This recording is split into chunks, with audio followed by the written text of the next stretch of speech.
Hey there guys, Jinx Boone here, and today I'm going to show you how to beat every Morimoto and Cynthia team with one very easy setup.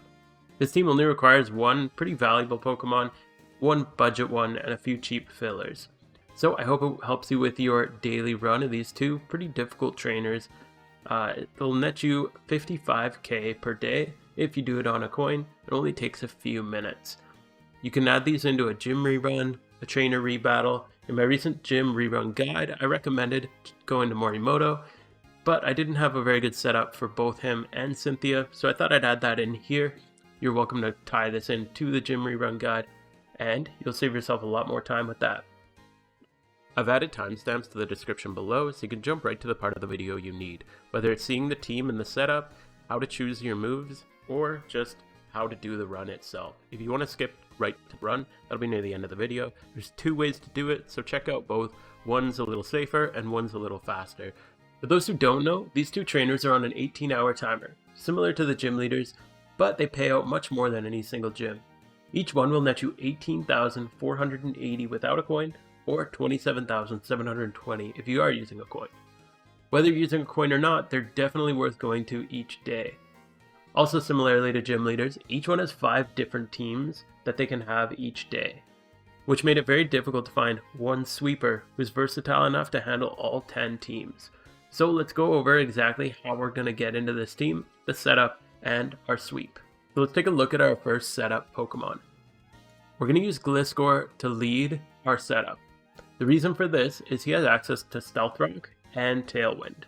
That's really important because we're going to need Stealth Rocks to break Focus Sashes, and we're going to need Tailwind just to speed up Chandelure a little bit more, who's going to be doing all of our sweeping. As for your Gliscor, you can go pretty budget with him. You don't need the hidden ability. You can get decent IVs if you want. Defense and special defense are the most important. As you can see, I got a pretty decent one here. And the EVs, some health, some defense, some special defense, don't matter too much. I didn't put too much thought into these EVs. I actually found this Gliscor at level 100 for 99,000 on the GTL, and I thought that it would do the trick, and it works perfect for what we need. Again, we're just using the Stealth Rock and Tailwind setup, then he can die, and that's all fine. We're going to use a Focus Sash on him. We barely use it, because it will cost you 1,000, so just note, you don't actually need to reset it every time. It's only for 2 of the leads, which happen very rarely, but it is just our backup plan in case that happens, which I'll go over shortly. The next set of Pokemon you need is Torkoal.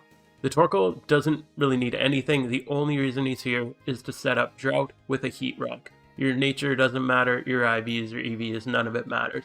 You want it as low and as weak as possible, because the goal is to get him one hit consistently every time. We're going to need one throwaway. The lower level, the better. The lower stats, the better. I've been using Smeargle. He gets hit one hit every time. But if you can get just like a level 1, level 2 Rattata or something like that, use that and you'll ensure that you can get one hit every time. This one is just a throwaway, so you can swap to him.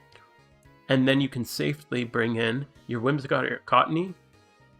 Again, low level is good. The only reason you need this guy is for the Prankster and Tailwind. The nice thing about this is your Torkoal and your Cottony or Whimsicott, you can use the same one as your gym rerun. The only thing you're using him for, again, is that Prankster ability, so you can get the Tailwind, so that we can speed up our Chandelure a little bit. IVs don't matter, EVs don't matter, nature doesn't matter. So that's all our setup mons. Now let's take a look at Chandelure. He's going to be our sweeper. The first thing you want is a good special attack nature. Modest is ideal, but as long as you don't have minus speed, you should be okay. As for your EVs, you're going to want all special attack and all speed.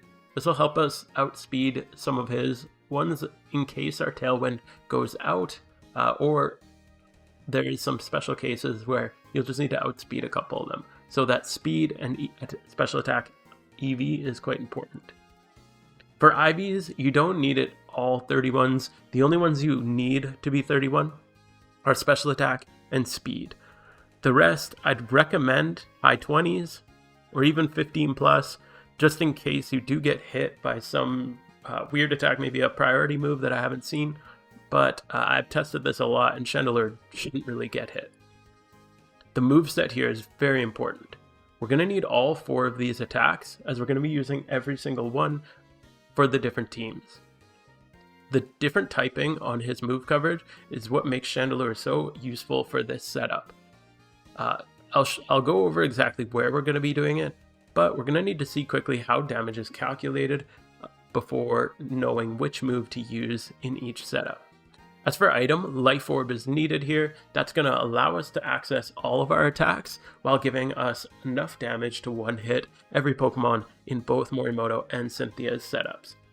So before I go into how we do this exactly, let's go over how damage is calculated quickly, just so you do know which move to choose against which Pokemon, instead of me going through all of the 10 different setups with all their 6 different Pokemon, because that would be a lot of different things to memorize. So let's hop right into that. This setup will be using 2 main effects to boost up Chandelure, Tailwind and Sun. Tailwind's a move that speeds up your team, and this isn't always necessary, but it will ensure that you are successful every time.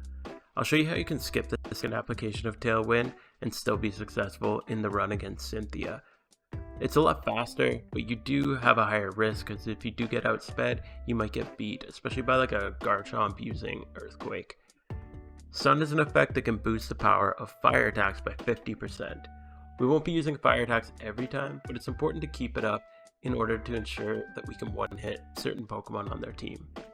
Our Chandelure has 4 choices of move, and needs to use all of them to wipe each team. The most powerful move is Flamethrower. This will be our most commonly chosen one, because it has a base power of 90, along with the 50% power bonus from same type attack bonus or stab, along with the 50% power bonus from Sun. This gives it a total of 180 power. However, even this isn't enough to one-hit KO everything. If a Pokemon is 2 times resistant to fire, that brings its power back down to 90. For example, Vaporeon is resistant to fire, but is weak to grass, which means Flamethrower would only have a power of 90, whereas our Energy Ball would have the power of 90 multiplied by 2 for a total of 180. In this case, it's better to choose Energy Ball. Shadow Ball is mostly there to counter Gengar's Cursed Body, because losing access to Flamethrower would usually just ruin the run. Hidden Power Ice is necessary for Garchomp and Altaria, both of which are 4 times weak to Ice. For those 2 Pokemon, even the low 60 power of Hidden Power Ice becomes 240 against just those 2. Even with this, you will unfortunately have to roll against Cynthia's Altaria, but it's an 87.5% chance to one-hit KO. So most of the time you'll be safe, but just be aware, that's the only Pokemon in this run without a 100% one-hit KO chance. If you see super effective against a Pokemon like Braviary, make sure to think it through before actually choosing your attack. For example, Braviary is 2 times weak to Ice, so you might be tempted to choose Hidden Power Ice. However, its base power of Hidden Power Ice is only 60, so if you multiply that by 2, it's only 120. Compare this to the non-super effective Flamethrower, which has a base power of 90, Stab, and Sun, will put it up to a power of 180. So in this case, Flamethrower is a stronger choice, and actually, Hidden Power Ice won't one-hit Cynthia's Braviary. So it's important to understand how to choose your moves. Hopefully that helps clear it up. Now let's get into the run and see how it all goes. One last Pokemon in our setup is just going to be any strong level 100 Pokemon that you can use as a backup. I haven't had to use any backup in my testing, and I've tested I think every team at least 5 times, but just in case something goes really weird, I would recommend taking a level 100, pretty decent, doesn't matter if it's Cloyster or Flygon or Garchomp, just in case something goes wrong.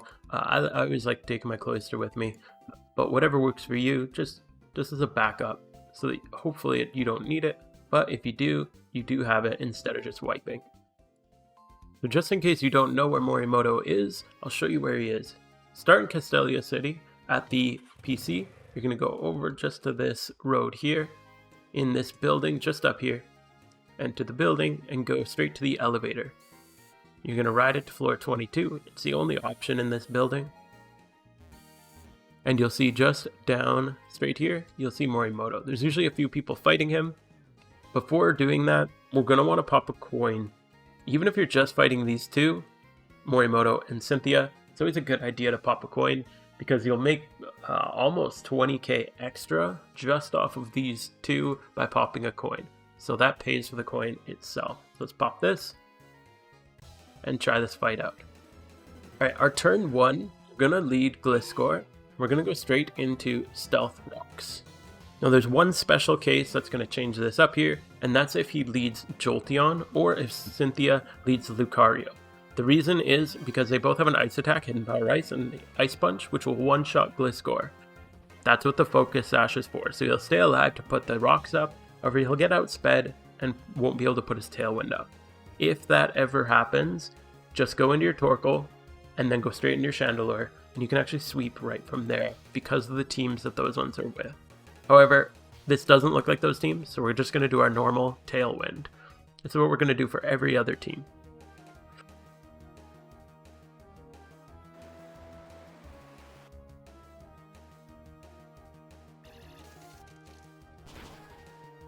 So he Ice Beams us, doesn't quite kill us, we have our Tailwind up, we have our Rocks up.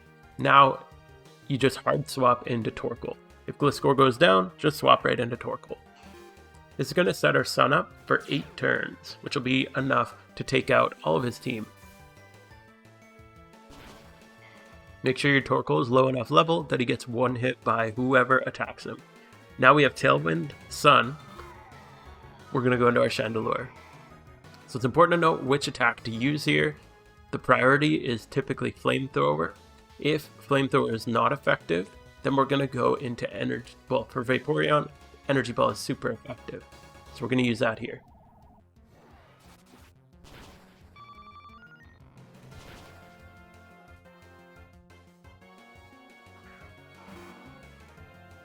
Now we see Gengar. This is specifically who the Shadow Ball is for. Now you could take him out with Flamethrower, however, because of his cursed body, we don't want to risk losing Flamethrower, so we keep Shadow Ball just to make sure we can take out Gengar in one hit. And if he uses cursed body on us, we still have our Flamethrower. Alright. Leopard's definitely going to outspeed us, so here, what we're going to do is we're actually going to swap into our low level, our weak Smeargle. This is going to help us set up our Tailwind. If you go straight into Cottony or Whimsicott, they'll get one hit and you won't get your Tailwind up. So you toss away your lower level one so that you can safe swap and then use your Prankster Tailwind to ensure you get that speed boost.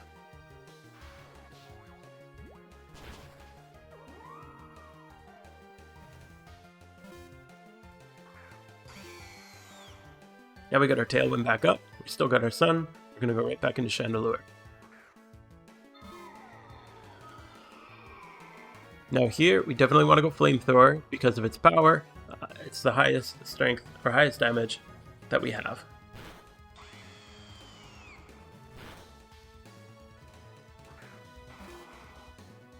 With Kangaskhan, we're just going to go Flamethrower once again.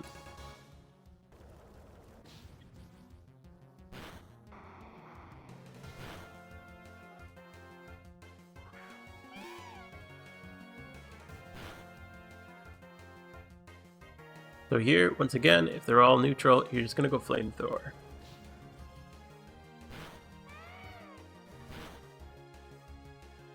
Now the last turn, you'll actually lose your Sun and your Tailwind, which is why sometimes having a bit of defensive stat is important, just in case you do take a hit from a Lucario or a Jolteon. That's what your backup Pokemon's for.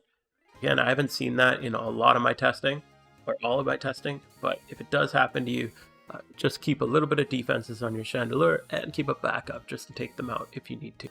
Alright, now we're going to go over to Cynthia, so we're going to need to heal up first, and we're going to go to Undella Town.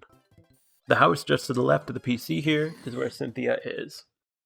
This time I'm going to show you how you can do this run without setting up your second Tailwind. This is a little bit quicker, however it is a little more risky, as you do have to take a hit with Chandelure pretty often, and if you get outsped at any point, you don't have the Tailwind to make sure that you go first. So this time, instead of swapping out of Chandelure and then sacking our low level, going into Whimsicott and setting up a second Tailwind, we're just going to continue with Chandelure's attacks. Usually at level 100 and with 31 IV speed. Chandelure is pretty quick with a base speed of 80, so they should still outspeed most of them. For example, in this run, you can see I even outspeed Garchomp. However, Roserade does outspeed me, but I'm bulky enough that I can take the hit, no problem, and keep going. Right here you'll see Hidden Power Ice is shown as super effective. In this case, Flamethrower is also super effective, so it's pretty obvious to pick that one. However, keep in mind, you're only going to use Hidden Power Ice on Garchomp and Altaria. The rest of the time, even if it is 2 times super effective, still better go Flamethrower. Alright, and that's Cynthia down. So you saw there that I didn't even have to set up my Tailwind a second time. The majority of the time, that's totally fine.